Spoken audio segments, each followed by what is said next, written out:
পুরনো অ্যালবাম মানেই নস্টালজিয়া। একটা অ্যালবাম মানেই শুধু ছবিগুলো রেখে দেওয়াই না, অতীতকে আঁকড়ে রেখে দেওয়া, তাই না? অতীতে ফিরে যাওয়া যায় অ্যালবামের মাধ্যমেই। কত স্মৃতি, কত কিছু মধুর সময় আবদ্ধ থাকে অ্যালবামে। পুরনো দিনকে মনে করিয়ে আবেগে আপ্লুত হওয়ার নামই মনে হয় অ্যালবাম। এই অ্যালবামে অনেক স্মৃতি থাকে, তাই না? প্রত্যেকেরই আমার মনে হয় বাড়িতে একটা না একটা অ্যালবাম থাকে পুরনো দিনকে রেখে দেওয়ার জন্য।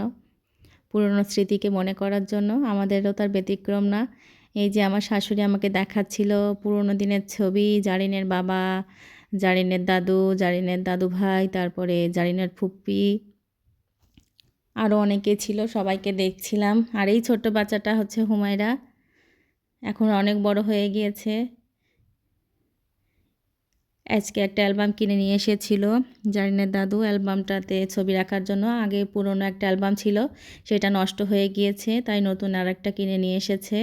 আমি অ্যালবামের ছবিগুলো সুন্দর করে রেখে দিয়েছিলাম। এই তো,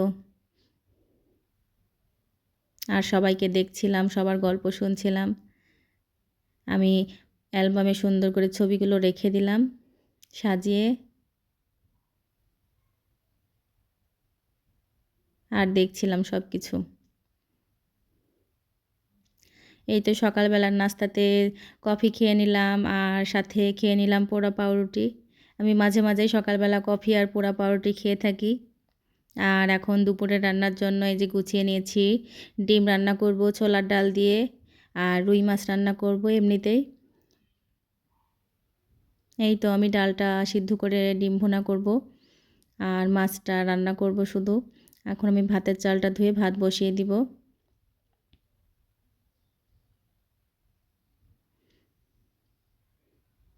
এই তো এখন আমি ভাতের চালটা ধুয়ে নিচ্ছি।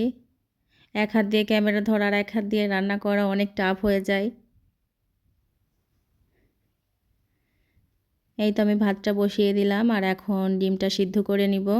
ইন্ডাকশনে দিয়ে দিচ্ছি। আর অন্যদিকে এখন মাছে হলুদ আর লবণ মাখিয়ে ভেজে নিব।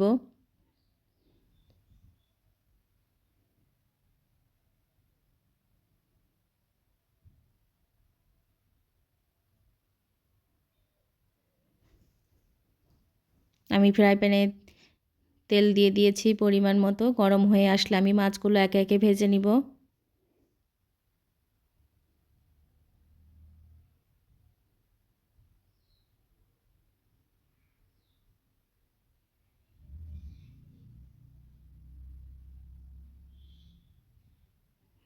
এই তো আমি অন্যদিকে পেঁয়াজের বেরেস্তা তুলে রাখছি। পেঁয়াজের বেরেস্তা করে নেওয়া শেষ। এখন ওই একই তেলে আমি মশলাগুলো দিয়ে দিব, বাটা মশলা, গুঁড়া মশলা দিয়ে সুন্দর করে কষিয়ে নিব তেল ছেড়ে আসা পর্যন্ত।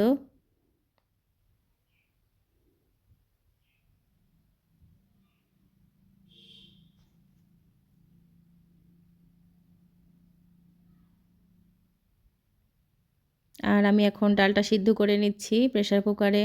যেহেতু ছোলার ডাল একটু সিদ্ধ হতে সময় লাগে, তাই প্রেসার কুকারে একটু সিদ্ধ করে নেব 90%। আমি শুধু লবণ দিয়ে সিদ্ধ করে নিচ্ছি।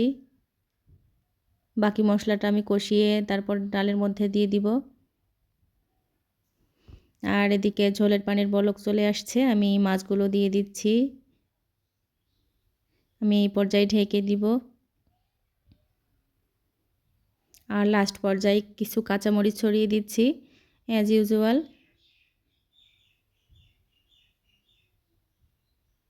আর এখন এই যে ডিম আর ডালের জন্য মশলা কষিয়ে নিচ্ছি। আমি শুকনো মরিচের গুঁড়া দিইনি, তাছাড়া সব কিছু মশলাই দিয়ে দিয়েছি। আমার ডালটাও সিদ্ধ করে নেওয়া শেষ। আমি এখন চেক করে দেখব সিদ্ধ হয়েছে কি না। এই তো হয়ে গিয়েছে। আর বাকিটুকু সিদ্ধ হয়ে যাবে ডিমের সাথেই। আমি ওই মশলার সাথে দিয়ে দিয়েছি ডালটা। এখন দিয়ে দিলাম এলাচ, দারচিনি, লবঙ্গ আর কিছু গোলমরিচ। খুব ভালোভাবে মশলার সাথে কষিয়ে নিতে হবে। আমি এই ফাঁকে ডিমগুলাও খোসা ছাড়িয়ে নিয়েছি। এইদিকে আমার ডালটাও প্রায় কষিয়ে নেওয়া শেষ। আমি পানি দিয়ে দেব পরিমাণ মতো।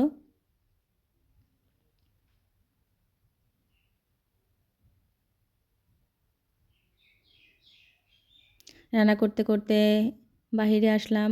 এই যে আজকে ওয়েদারটা খুবই সুন্দর ছিল। আর আমার বারান্দায় এই যে ফুল ফুটেছে অনেক সুন্দর, মাশাআল্লাহ। এটা ছোট ছোট জবা ফুল গাছ, অনেক ফুল ফোটে।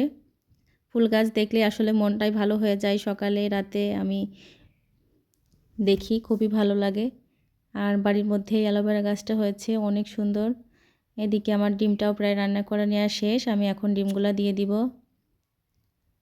ডিমগুলা দিয়ে একটু ঝোলটা টেনে আসলে আমি নামিয়ে নিয়েছিলাম। এই তো আমার রান্না দুপুরের, ছোলার ডাল দিয়ে ডিম আর রুই মাছ ভুনা। আজকে দুপুরে এই দুইটা আইটেমই ছিল। বিকালবেলা মা আর মেয়ে মিলে আইসক্রিম খেলাম।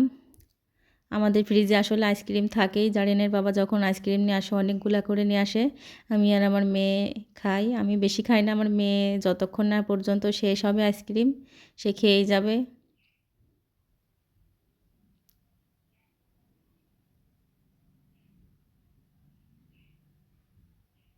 আমার আজকের ভিডিওটা কেমন লেগেছে? ভালো লেগে থাকলে সবাই সাবস্ক্রাইব করে দিবেন। আল্লাহ হাফেজ সবাইকে।